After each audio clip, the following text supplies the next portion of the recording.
Readers, welcome back to Camp Read a Lot, the place where we read books, sing songs, and keep the learning going all summer long. My name is Miss Lara. Can you tell me your name?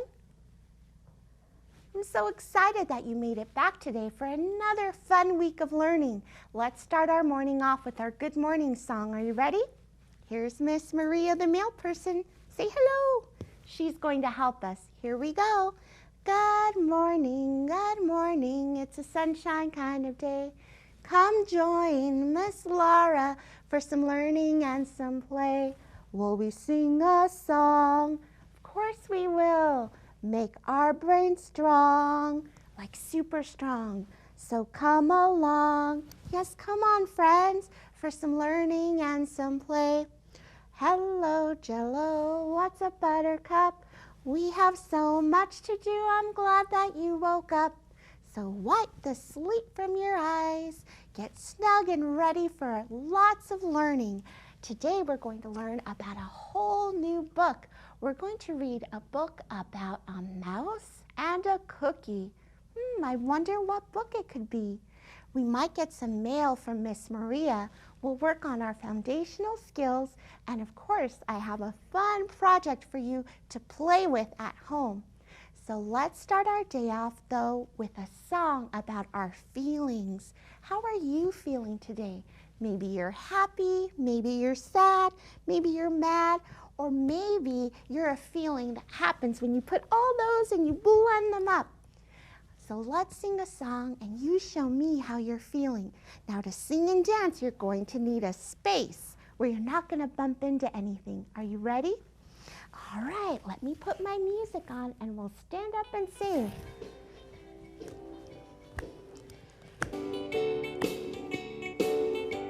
Start with happy. If you're happy and you know it, clap your hands.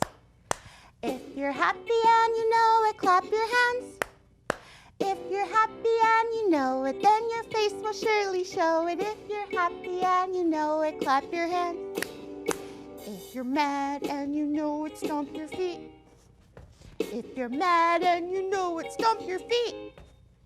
If you're mad and you know it, then your face will surely show it. If you're mad and you know it, stomp your feet. If you're sad and you know it, say boo-hoo, boo-hoo. If you're sad and you know it, say boo-hoo, boo-hoo. If you're sad and you know it, then your face will surely show it. If you're sad and you know it, say boo-hoo, boo-hoo. If you're confused and you know it, say I don't know, I don't know. If you're confused and you know it, say I don't know, I don't know. If you're confused and you know it, then your face will surely show it. If you're confused and you know it, say I don't know, I don't know. If you're excited and you know it, say hooray, hooray. If you're excited and you know it, say hooray, hooray. If you're excited and you know it, then your face will surely show it. If you're excited and you know it, say hooray, hooray. Back to happy. Yeah, and you know it, clap your hands. If you're happy and you know it, clap your hands. Last time. If you're happy and you know it, then your face will surely show it. If you're happy and you know it, clap your hands. Wow, you're such good singers and dancers. All right, I think I hear. Let's see. Oh, Miss Maria, she's calling with a letter. Let's see what Miss Maria brought for us today. It says, Dear Miss Lara. Now remember, when I'm reading, I start on my left and I go to my right. Are you ready to sing our song? This is the left. This is the right. When we read, we start at the left, we go to the right. Dear Miss Lara, have I got a story for you? Yay, I love a good story. Who knew what would come of me wanting a cookie? A cookie? I did not know there would be so many consequences to my actions. Consequences? Have you heard that word before? I wonder what it means. Let's see, I've heard it when someone's told me not to do something. They've said, there's going to be consequences to that. I think they mean that if I do that, something else will happen as a result. And I think we have a book that Miss Maria delivered that tells us about it.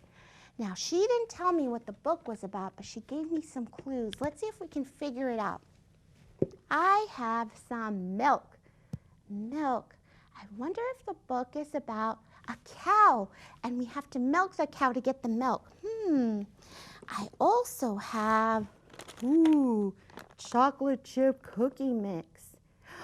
Milk and cookies, I know, it's about a bedtime story because that's what I love to eat and drink at bedtime. How about you? Let's see what other clues she gave me. Oh, this is unusual. So I have milk, I have cookies, and then I have a bandana.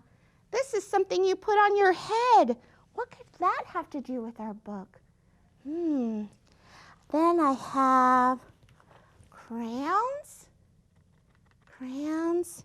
and a little mouse. I'm wearing mouse ears. I wonder if that's a hint about our book. Do you think you figured it out? Let's see. All right, Miss Maria, let's see if we can figure out the book. It is, ta-da! If You Give a Mouse a Cookie. This book is by Laura Numeroff. She's the author of this story. That means she wrote the words. It is illustrated by Felicia Bond. The illustrator draws the pictures. So we are going to read this book. See, looking at the front cover, I see the crayons and the mouse and the cookies. I wonder what else this book is about. First page, let's read together. If you give a mouse a cookie.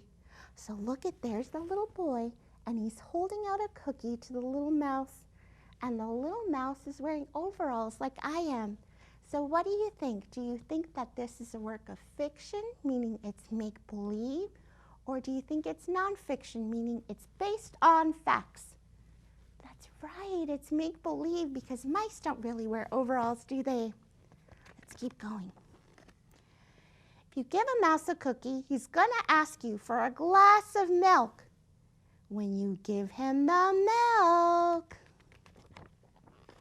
he'll probably ask you for a straw. Ooh, do you drink your milk with the straw? When he's finished, he'll ask for a napkin. Now look at him right here. He's all sweaty. He looks very satisfied and full of milk. Then he'll want to look in a mirror to make sure he doesn't have a milk mustache. Ooh. When he looks in the mirror, he might notice his hair needs a trim. So he'll probably ask you for a pair of nail scissors. So nail scissors are those tiny scissors that you use to cut your cuticles. Just the right size for a little mouse.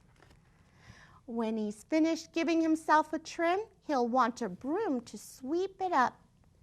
He'll start sweeping. Can you sweep with me? Shoo, shoo, shoo, shoo, shoo, shoo. He might get carried away and sweep every room in the house. Oh, that's so responsible of him. He may end up washing the floors as well. When he's done, he'll probably want to take a nap.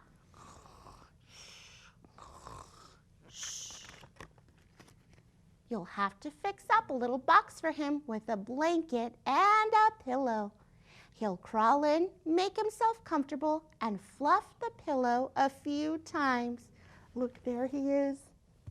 And look, there's the bandana. That was our clue.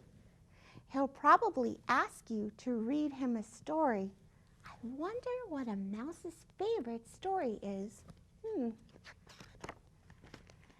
So you'll read to him from one of your books, and he'll ask to see the pictures. When he looks at the pictures, he'll get so excited he'll want to draw one of his own. He'll ask you for some paper and some crayons. He'll draw a picture. Now I want to stop, and I want you to make a prediction. What do you think he's going to draw a picture of? Do you think he'll draw a picture of cookies and milk? Let's find out. When the picture is finished, he'll want to sign his name. Look what he drew, his little mouse family. He has a mouse mother, father, sister, and brother, all in the woods. He's going to sign it with a pen, of course. Then he'll want to hang his picture on your refrigerator, which means he'll need Scotch tape. Oh no, look at them looking for Scotch tape. A mouse with Scotch tape does not sound like a good idea. He'll hang up his drawing and stand back to look at it. Looking at the refrigerator will remind him that he's so thirsty. He can barely breathe. So he'll ask for a glass of milk. And chances are, if he asks for a glass of milk, what is he going to want? He's going to want a cookie to go with it. The end. So I hope that you enjoyed this story, boys and girls. Remember to check out the Sora app and your local library for lots more stories. Now, I love reading books to you, but part of the fun is you learning to read too. So we like to practice our comprehension or take in everything out of a book that you can, so maybe you can write books and create books of your own that you can read to me. Now, in this story, there were a lot of consequences to the actions of the little mouse, meaning one thing led to another. We're going to look at the consequences of the little mouse's actions right here on my chart. So, first, what happened is the little mouse got a cookie. Now, do you remember what he wanted afterwards? He got a cookie, and then he wanted some milk. And because he wanted some milk, he got a straw. That's right. The cookie led to the milk, which led to the straw. Now, let's look at another one. So then the mouse noticed that his hair was much too long, and so he needed to trim it. That's right. So he needed nail scissors. After he needed nail scissors, he made a huge mess on the floor, which meant that he needed a broom to sweep it up. Do you remember? After he swept everything up, he decided to be responsible and use a mop to clean everything. So the scissors led to the broom, which led to the mop. All right, last one. He really wanted to draw a picture after he was read a story. So he asked for some crayons, and he drew his picture of his mouse family. And then what did he need to sign? That's right, a pen. So he asked for crayons, which led to the picture, which meant he needed a pen. One thing led to another. Now, I love this book, and I hope that you loved it too. Right now, I'm going to show you a project that you can do at home to play around and act out the story. So let's go to our project place. Looking over here, let's see. Now, I have a special surprise for you today. We're going to make some dramatic play equipment. Dramatic play is when you act things out. Can you guess what this is? It's a oven. That's right. And what will we do inside this oven? What could we use it for that goes with our story? Bake cookies, of course. But first, we have to make an oven to play with. So we're going to need a box for this activity. You're going to need aluminum foil if you want to cover it like I did, or you can just leave it a box. I used some lids from some recycled soda bottles and some black paper and tape to add a little bit of decoration. Are you ready to make your oven with me? All right, here we go. Here is my box. Can you believe that this box is going to be an oven? Now for this activity, boys and girls, you might need parent help. And the reason is you gotta poke a hole in the middle of cardboard, and that can be really hard for little hands. So how I do it, parents, is I open up the scissors and I take one side of the box. I think this is gonna be where my door is. And I kind of go down the side and just like with a knife, back and forth, back and forth, back and forth. This is gonna be the door to my oven that I'm gonna put my cookies in. Now, dramatic play is so important. in preschool. Play really is the best way that children, any child really learns. So anytime you can bring the story to life with some play materials, you'll develop children's oral language skills, their critical thinking skills, and I'll show you in a minute how you can even tie writing to it and make it so that children are actually motivated to write. And really, that's what they need going into kindergarten, is the motivation and desire to learn. All right, I'm almost done. Keep going. Okay, you can see right down here, I made myself a little oven door. Now, this box I got at a store, they were going to throw it away. I said, stop! This needs to be an oven. So here's my little oven door, just like the one I have here. Now, it doesn't look like an oven yet, but I thought it would be really fun to cover it in aluminum foil. Now, you can use paint to paint your oven black if you like, or just leave it like a box like this and add buttons and different things with lids that you might have laying around, or paper. You don't even have to cut out a door. It just makes it more fun. So let's add some aluminum foil so I can show you how I did that. So here's my aluminum foil. Now, I really like to use, there's kind of like a shiny side, you see the shine? And then there's a side that's less shiny. I like to use the side that's a little less shiny. I felt like it gave me a more realistic look. All the materials that you see here, I bought at the place where everything costs $1. But like I said, you can go as elaborate, as fancy, or as simple as you'd like. So here's my top. Ooh, I'm a little large there. And then I'm going to use some glue to glue it down. So let's put the glue on the box itself. Now there's lots of different things you can make with the box. And if you go and get creative with boxes, I would recommend a book called This Is Not a Box that you can read and have students create anything they want out of a box. Okay, here's my top piece. Let's do the front before I show you how I added the decorations. So here's the front. Now for the front piece, I'm actually going to need some pieces of aluminum foil like this. And I used my scissors to cut them, but you can tear them as well. Maybe you can make a collage stove. That would be interesting. A very artistic stove. Okay, then I'm going to glue it down here. Ooh, Now you know what I say about glue. Dot, dot, not a lot, unless you need a lot. In this case, yeah, I need quite a bit of glue. So we're gluing down a bit. And you know why teachers always say, don't put so much glue? One, so you don't waste glue. Just use what you need. But also, if you put a lot of glue, things just take longer to dry, don't they? And then you're waiting and waiting and waiting. And waiting is no fun. Okay, we're almost done with the front here. And then I'll show you how I made some cookies, and maybe we'll have time for us to create our own recipes. Now, do you like to eat chocolate chip cookies? Those are my favorite kind of cookies. There is a restaurant here in California that sells a cookie that it is $40. Can you imagine? I wonder what they put in that cookie. I don't know if I would pay $40 for a cookie. Would you? All right, one last little piece, and then I'll show you how I added the buttons. All right. Now, aluminum foil is really fun to have around the house because you can create lots of different things with it, right? Sculptures, different things.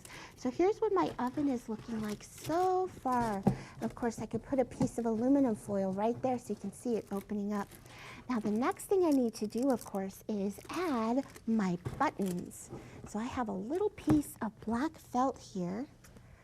You can use paper, you can use newspaper, paint, whatever you have laying around the house. I just happen to have some black felt, and I wanted to add a little texture. Then you can add your buttons to the top. Just like that. Here's one button, and here is two. And then those can be your knobs that you turn on and off. So you can, like I said, add any decorations you'd like, and you'll end up with something that looks like this. Now, what I used to do in my classroom is this would be an oven for a while, and then it would be a washing machine when we read a pair of socks, so you can change it up. All right, so you're gonna need some cookies to go in your oven. So what I did was I made some cookies with some cardboard and some paper. So you can do that as well. And then you'll put them on a pan that you might have laying around the house like this and pretend to bake your cookies. Now I think I have a friend who's going to join us. And he's gonna come and eat the cookies. Who do you think it is? Not the Cookie Monster. No, he was busy. It's my little friend. Ooh, here he is. You want a cookie, my little mouse friend? He's nibbling. What's that? Now he wants a glass of milk. Ooh, what's next, a straw? No. So you can see how you can pretend just with socks, and I'll show you how I made this little guy before we write our recipe. So for this little guy, I just used a plain gray sock, some gray felt and black felt, and some paper. So you can go around pretending that you're a little mouse trying to sneak the cookies from our story. Looks like we have just a little bit of time. So the last activity that we're going to do is actually some writing. So parents, this is great. And once your children are done playing with it, you can actually introduce writing and drawing into this activity and help them with their skills that they're going to need in kindergarten. So what I did is I wrote recipe at the top of a piece of paper. So you can see how simple it is. Then I drew a cookie. Now recipe is spelled R-E-C-I-P-E. I wonder what kind of recipe we should write. What do you think is a mouse's favorite? Chocolate chip cookies, that's right. Now you can make up your own chocolate chip cookie recipe, and you can be as silly or as real as you'd like. I think I'm gonna go silly. So for my recipe for chocolate chip cookies, the ultimate, the $40 ones I'll sell are, gummy bears. Ooh la la. I've never tried gummy bears in a delicious cookie, but I like gummy bears, I like cookies, so you should go. So let's write the beginning sound of gummy bears. G, g, g. Gum. I know it has two M's and it ends with the Y. Gummy worms or gummy bears. I guess I could do either one. Maybe I'll draw the gummy bears down here. Ooh, there they are. Gummy bears, gummy worms. All right, what else should I put in my cookies? Let's see, maybe I'll put, sprinkles, yay! Okay, sprinkles. Nothing practical. So far, gummy bears, gummy worms, and sprinkles. Let's write the word sprinkles. Ready? S, P, P, R, E, K, K, O. Sprinkles. All right, sprinkles. Okay, one more ingredient. What should I write? I think I have room for one more. Okay, I guess I'll add some eggs. We'll add eggs in here. Oh, there's my egg. Well, let's write the word egg. G, g, g. Egg. I'll put more than one. Eggs. Okay, so for my recipe, I have gummy bears and gummy worms, sprinkles and eggs. Let me know if you try that at home. Is it a winning recipe? I don't know. Okay. Well, I hope that you try any of these activities that I shared with you today. And if you do, send me a note or a picture here at the station. I love to hear from you. I think my friends will put the address down below in just a minute. Looks like it's time to say goodbye, my friends. Join me tomorrow. We're going to read a whole other book by Laura Numeroff. Let's say our letter goodbye together. Ready? A, B, see you later, D, E, come on E, F, G, I'm gonna miss ya, H, I have to go now, J, Okay, bye-bye now. L, M, N. Oh, I had a good time. P, Q, R, you gonna miss me. S, T, you are my best friend. And you're my best friend. V, W, X, Y, Z. All right, boys and girls, I'll see you tomorrow. Now, if you want to join and read a book with me tomorrow, we're going to be reading If You Give a Dog a Donut. So bring your copy if you have it. We're also going to make donut cloud dough with lots of sprinkles. Yum. Wait, not for eating, for playing, Miss Lara. So silly. Until then, Miss Lara sends you a big squeeze and a big smooch. Mwah! Reminds you to read, play, and to enjoy your day. Goodbye.